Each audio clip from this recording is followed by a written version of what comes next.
Salut à tous, je vous fais la suite et la fin de mes produits terminés. Dans cette deuxième partie de la vidéo, je vais vous parler de ce qui est resté au fond de mon sac. C'est bien entendu pas du tout classé, hein, mais c'est pas très grave. Alors je commence tout de suite avec ce fond de teint de chez ELF qui est pratiquement neuf, malheureusement, parce que je l'avais racheté, parce que je l'aimais bien à un moment donné quand je mettais du fond de teint. Je le trouvais de la bonne teinte, il n'était pas très cher, il y en a vraiment beaucoup pour le prix. Et j'aimais beaucoup aussi le packaging qui était assez sobre, assez net et qui faisait en sorte que ça coule pas partout. Sauf que peu après j'ai arrêté d'utiliser ce genre de produits. J'ai trouvé des produits et j'ai changé de mode de vie qui a fait que j'ai eu une très belle peau sans avoir besoin de mettre de fond de teint. Et puis moins on met de produits, plus notre peau est belle. Alors j'ai simplement arrêté de l'utiliser. C'est dommage. Alors du coup je le jette parce que ça fait très longtemps que je l'ai et qu'il était ouvert. Donc le produit doit être altéré et puis il y a plein de trucs là-dedans qui sont pas bons pour la santé et qui ne résistent pas au temps. Donc je le jette. Ensuite je me débarrasse également de ça. Ce sont les patchs, des patchs pour les ongles de la marque Essie que Valentine m'a offert.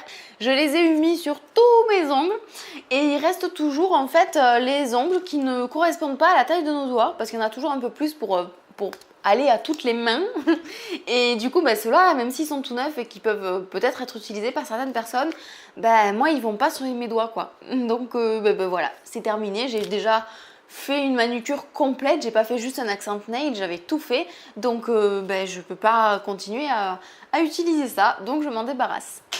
Je mets aussi dans mes produits terminés ce produit là de chez Yves Rocher qui est beauté des pieds. Qu'est-ce que c'est? Un gel glacé anti-fatigue. J'avais acheté ça à l'époque où je travaillais en magasin, où j'étais debout toute la journée, où j'avais mal aux pieds, où j'avais les pieds qui étaient gonflés, qui avaient chaud et tout ça. Et j'ai simplement pas trop aimé ce produit parce que déjà c'est à la lavande. J'aime pas l'odeur de la lavande concrètement. Bon là en plus le produit a concrètement tourné, il a une odeur de dissolvant donc il y a vraiment un souci et il est devenu vraiment liquide pour ce que c'est. Du coup voilà, c'est un produit que je jette.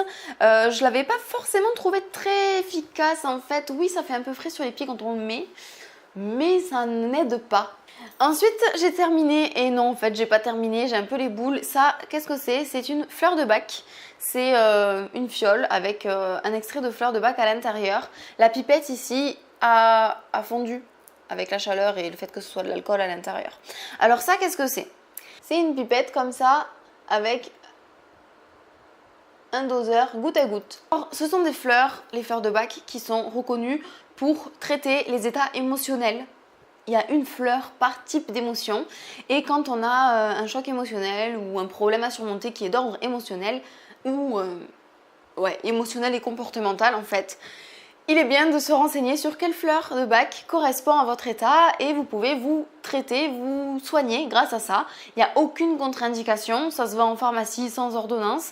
Vous avez un petit manuel qui vient avec qui vous explique un petit peu tout et toutes les fleurs de bac avec tous les états que ça peut traiter. Je crois qu'il y en a 38 différentes, donc 38 états émotionnels qui peuvent être traités par des fleurs, c'est quand même pas mal. Une petite fiole comme ça vous coûte en général une dizaine d'euros, ça dépend les pharmacies. Et ça peut aller, il peut y avoir jusqu'à 4 euros d'écart, hein. Ça peut aller de 9 euros à 13 ou 14 euros la fiole, suivant où vous l'achetez, donc faites attention à ça. Alors là, c'est simplement parce que la fiole s'est abîmée, que du coup je peux plus l'utiliser, le produit a pris le contact de l'air. Voilà, si le plastique a fondu, c'est que concrètement il y a un truc qui va pas. Donc je vais plus utiliser cette fiole là, j'en ai 3 autres quand même pour traiter différents états émotionnels. Et celle-ci, je la rachèterai peut-être à un moment donné, mais c'est vrai que la fleur Aspen, c'était vraiment une fleur qui était là pour traiter les états où on se sent pas en sécurité. Ça permettait de se sentir en sécurité et de ne pas avoir peur de tout et de rien. Voilà, c'est quelque chose qui me correspondait assez à un moment donné, c'est plus vraiment le cas. Donc j'ai plus besoin d'utiliser cette fleur pour me traiter les émotions. Donc voilà, je vais pas l'arracher tout de suite, mais sachez que les fleurs de bac, je suis totalement adepte. Et j'avais mis, pour terminer, dans mon sac de produits terminés, ça. Ça, qu'est-ce que c'est? C'est des sachets de sucre. Donc ce sont des sachets en plastique, ce sont des déchets. À terme, je souhaiterais ne plus avoir de déchets pour le sucre par exemple, l'acheter en vrac et puis voilà.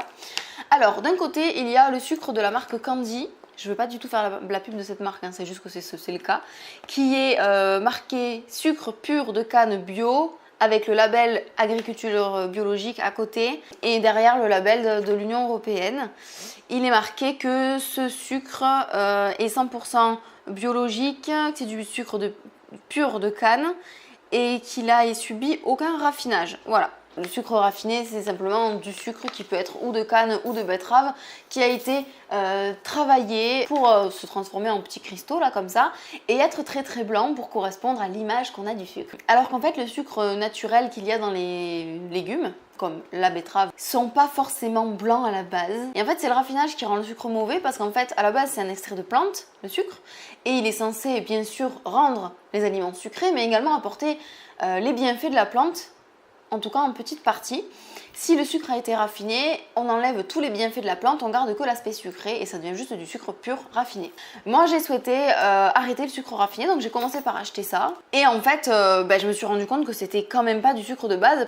Ensuite, je suis allée en magasin bio et je me suis retrouvée à faire la rencontre de ce produit, le Rapadura, donc le complet par Rapadura. Il y a écrit sucre de canne non raffiné, donc exactement la même chose que sur l'autre emballage, mais il n'y ressemble absolument pas.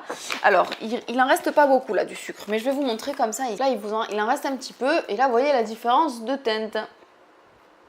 Alors là, c'est la marque Destination Premium que je trouve en magasin bio, type Biocop ou autre. Il est également bio, mais là, il y a écrit FR Bio 01 sur le Rapadura, et sur le Candy, il y a écrit FR Bio 10. Donc je suppose qu'il y a une différence de label. J'ai réussi petit à petit à me rapprocher d'un sucre qui était meilleur pour ma santé, qui n'apporte pas que du sucre. Ce sucre complet biologique est directement issu de la canne à sucre.